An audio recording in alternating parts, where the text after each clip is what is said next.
If you've ever noticed that you always react the same way in similar situations, even when you try to do things differently, you may have wondered, why am I like this?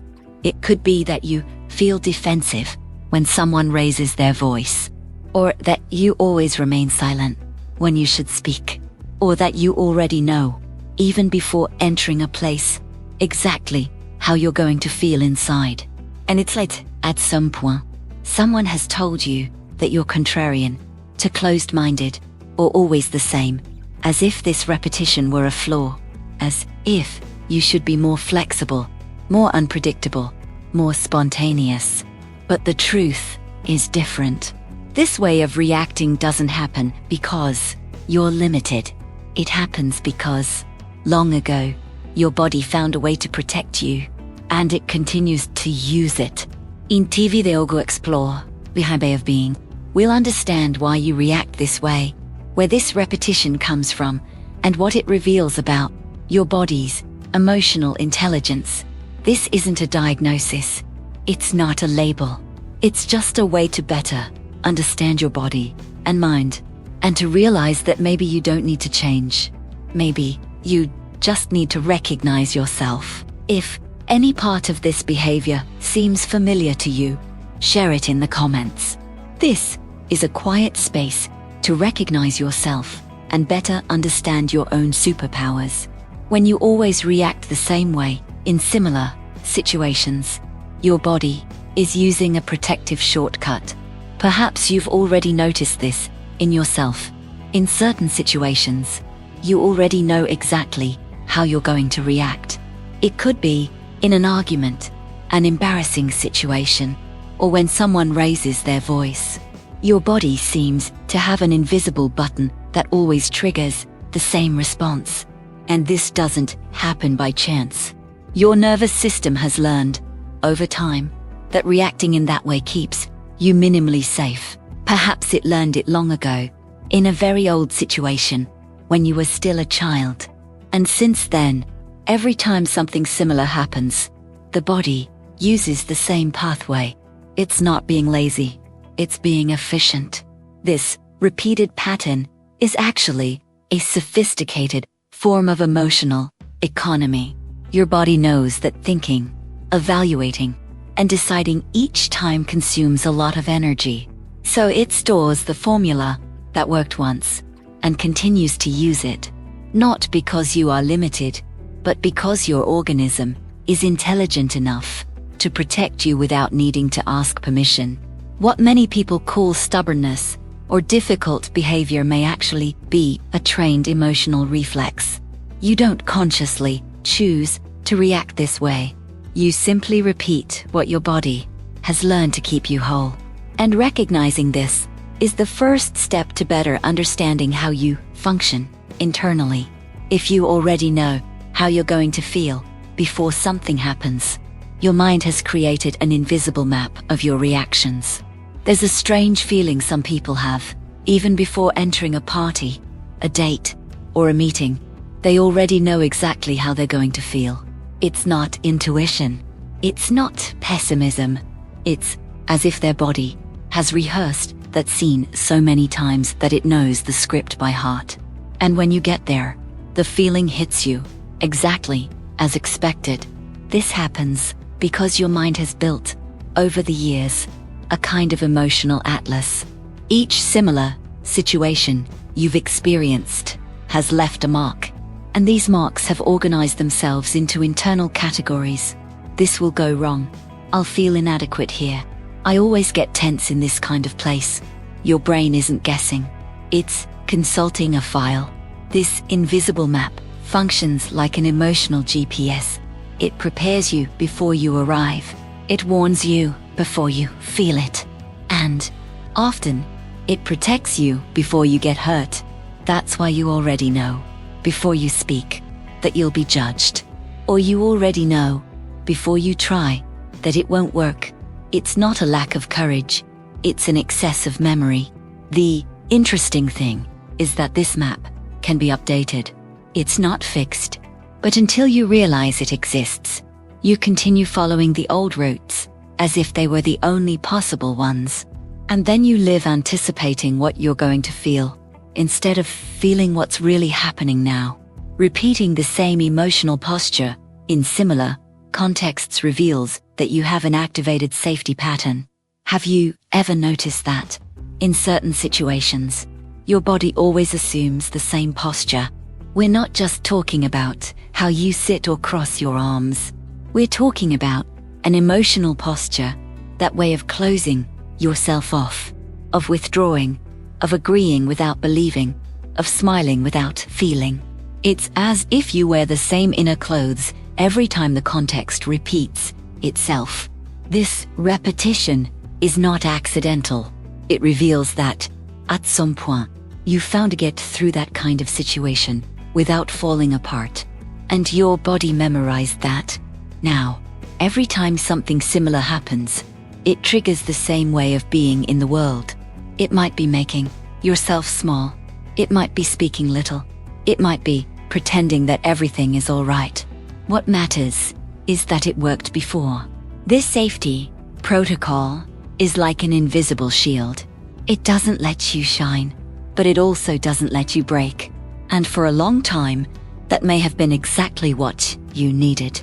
The problem is when this shield remains active, even in situations where you no longer need it. Then you are protected, but also trapped. Recognizing this repeated posture is realizing that you are not inflexible. You are careful. Your body learned to preserve itself in the only way it knew how, and it continues to do so because no one ever told it. Now, you can relax. Here, you are truly safe.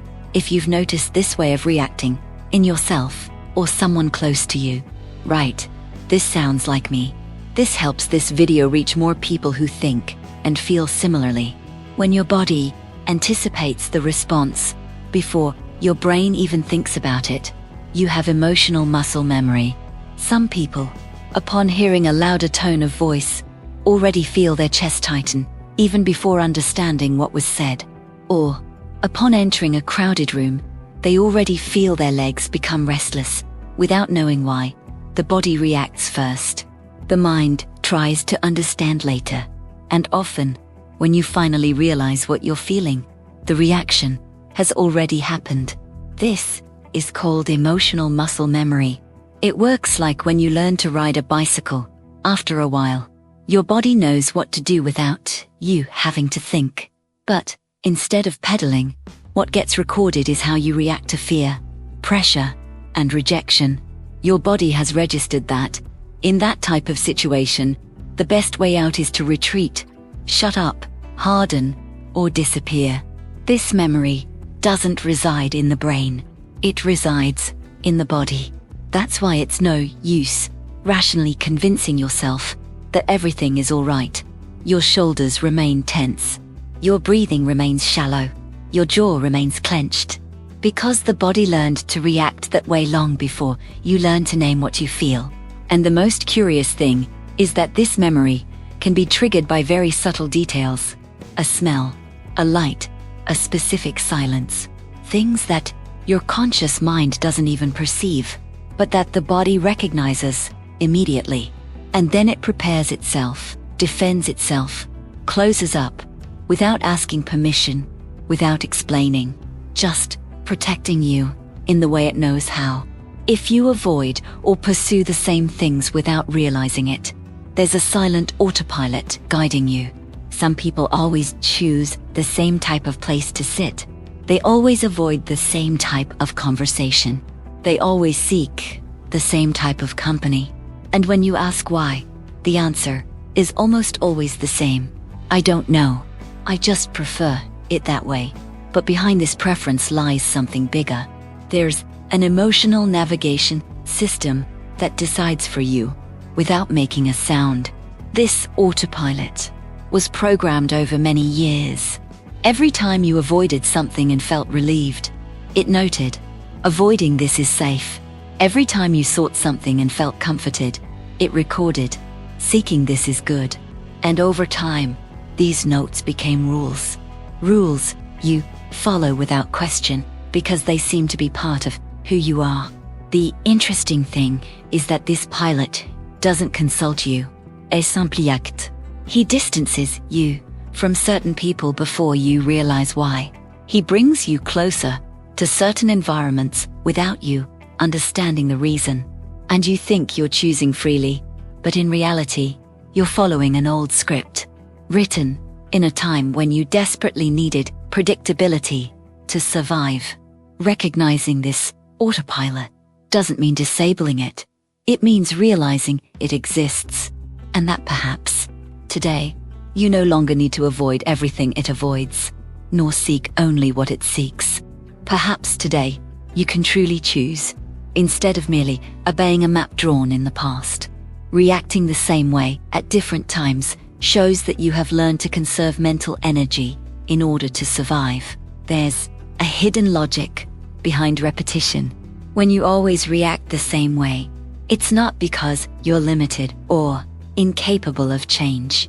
It's because your brain has discovered that overthinking, over-evaluating, and over-deciding consumes an enormous amount of energy.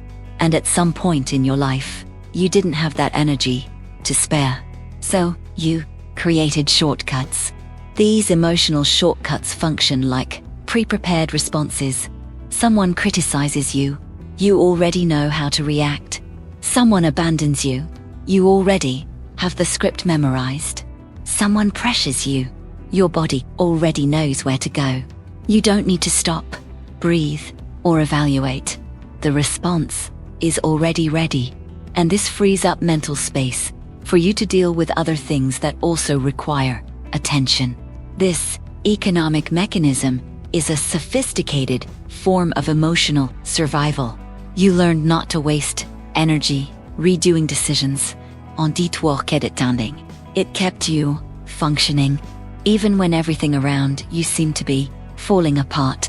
You at least had these automatic reactions to hold on to. But there comes a point when survival ceases to be urgent, and then those shortcuts that saved you begin to limit you, because you continue to conserve energy even when you already have energy to expend. You continue to react automatically even when you could choose to react differently. And realizing this is the beginning of understanding that you are not trapped. You are just being too efficient. When you recognize the trigger and already know your reaction, your nervous system is protecting you from surprises. There's a kind of silent knowledge that some people possess. They know exactly what will trigger a strong reaction in them. It could be a certain type of comment, a certain type of look, a certain type of silence. And when it appears, they already know what's coming next. It's not paranoia. It's an alert system that has been very precisely calibrated over time. This early recognition acts like an emotional radar.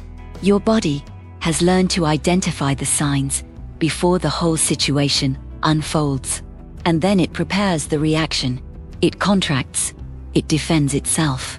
It moves away. All this before you need to feel the full impact.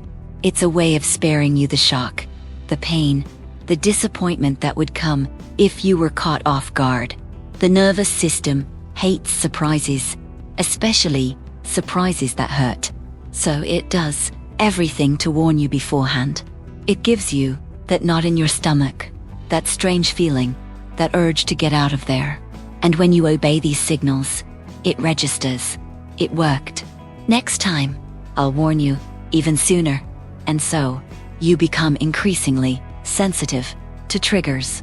The problem is that, over time, you might start avoiding not only real danger, but anything that even remotely resembles it.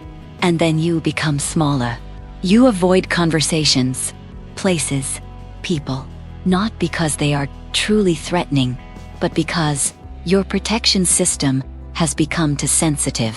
And recognizing this is realizing that you are not a coward. You are just very well protected. If you experience emotional déjà vu in new situations, it's because your body categorizes everything through old patterns. Sometimes you enter a completely new situation and, out of nowhere, You feel like you've experienced it before. Not the situation itself, but the feeling, that tightness, that urge to disappear, that weight on your chest. And you look around, trying to understand where fear came from, because objectively nothing bad is happening. But your body insists that you already know this place. This happens because your body doesn't classify experiences by what they are, but by what they seem like. It compares everything to its archive of old memories. And if something in the current situation resembles event remote, something painful you experience for, it triggers alert. It doesn't matter if it's a different context, different people, a different time. The body only sees the similarity. This emotional déjà vu can be triggered by the smallest details, a tone of voice, a facial expression, the way someone looked at you. And suddenly, you're feeling fear, anger, or sadness without understanding exactly why. Because the present situation doesn't justify it. But the past situation, the one your body remembered without warning, completely justifies it. And the hardest part is that you can't explain it to anyone. Because how can you say you're afraid of something that hasn't even happened yet? How can you say you're defending yourself from someone who hasn't attacked you yet? You seem exaggerated, overly sensitive, complicated. But in reality, you're just responding to a ghost that your body saw, but you didn't. If this explanation has made things clearer about your personality, please comment. Now I understand better. Your participation strengthens this self-awareness community. Repeating automatic responses means you have an internal file of what works for me. There's an emotional library inside you. It has no shelves or books, but it holds all the solutions you've ever used to deal with pain, fear, rejection, abandonment. And every time something similar comes up, you don't invent a new answer. You consult the archive. You look for what has worked before, and you repeat it. This archive was built up over years. Every difficult situation you went through left a record. When this happened, I did that, and I survived. It might have been staying silent. It might have been running away. It might have been agreeing. It might have been hardening. What matters is not whether it was the best solution, but whether it was effective at that moment, and the body only retains what works. That's why you always react the same way. Not because you're stupid or stubborn, but because you have a history of survival that proves that path keeps you whole. And when you're in the middle of a difficult situation, there's no time to take risks. You grab the ready-made answer, the one that's already been tested, the one that guarantees you'll come out alive on the other side. This fire then eat only gros. And solutions that worked when you were 10 years old are still being used when you're 30. Because nobody deleted them. Nobody reviewed them. You just keep repeating them, trusting that if it worked before, it will work again. And most of the time, it does. But it keeps you in the same place. When you react without thinking, it's not a mistake, it's a superpower of predictability that your body built to keep you stable. Some people feel guilty for always reacting the same way. They think they should be more flexible, more spontaneous, more open. But the truth is that this repetition isn't a flaw. It's an achievement. Your body has managed to create such a reliable system of responses that you no longer need to stop and think every time something difficult happens. You already know what to do. This internal predictability acts as an emotional foundation. Even when everything around you is chaotic, you at least have this, the certainty of how you will react. And this certainty gives you stability. It gives you grounding. Because no matter what comes, you know you have a ready answer. You know you won't completely fall apart. You know you have a way to get through it. Many people go through life without being able to build this kind of internal structure. They react differently to each situation, never knowing what to expect from themselves, and this generates constant anxiety. You, on the other hand, have developed a pattern, and patterns, however limiting they may seem, are also a form of self-care, a way for you to know yourself and trust yourself. What happens is that this superpower can, over time, become a prison if you don't realize it exists. But the moment you recognize that always reacting the same way isn't weakness, but rather a sophisticated protective mechanism, you gain the freedom to choose. You can continue using this pattern when it makes sense, or you can consciously experiment with reacting differently, because now you know you're not trapped. You're just being careful with yourself. Ultimately, always reacting the same way in similar situations doesn't make you predictable in a negative sense. It makes you human. It makes you someone who has learned, who has registered, who has retained what works. And that is the wisdom of the body, not the limitations of the mind. Perhaps you've spent years thinking you should be different, more relaxed, lighter, more spontaneous. But the truth is, you've developed an internal system that keeps you grounded. And recognizing this, understanding where these automatic responses come from, is already a kind of freedom. Because now you can choose, continue using what has always worked, or risk trying something new. The important thing is to know that you're not wrong. You're simply responding to the world the way you've learned to respond. And if that way has brought you this far, it deserves respect. It deserves to be seen not as a flaw, but as a strategy, as a silent superpower that no one taught you to value. Have you ever noticed this type of behavior in yourself or someone you care about? Share your experience in the comments. Sometimes, just reading similar stories makes us feel much less alone. If you enjoy content that reveals the hidden superpowers in your personality, subscribe to the channel. Here, we look at common daily habits with a deeper and more human perspective.